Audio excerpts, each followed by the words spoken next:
How to lock your profile on Facebook. Hey guys, in today's video, I'm going to show you how to lock your Facebook profile.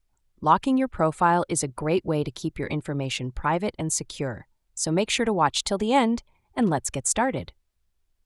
Open the Facebook app on your phone or log in through a browser. On the home page, tap on your profile picture to go to your profile page.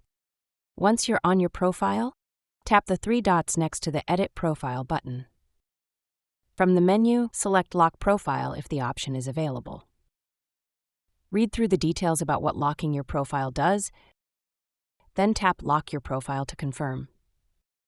Your profile is now locked. This means only friends can see your photos, posts, and stories. Unknown users can only view your profile picture and cover photo. To ensure it's active, revisit your profile and check for the lock symbol or notification confirming your profile is locked. If you don't see the lock option, it might not be available in your country. Instead, adjust privacy settings manually, and that's how you can lock your Facebook profile. This simple step helps you keep your information private and secure. If you found this tutorial helpful, don't forget to like this video, share it with your friends, and subscribe to my channel for more tips.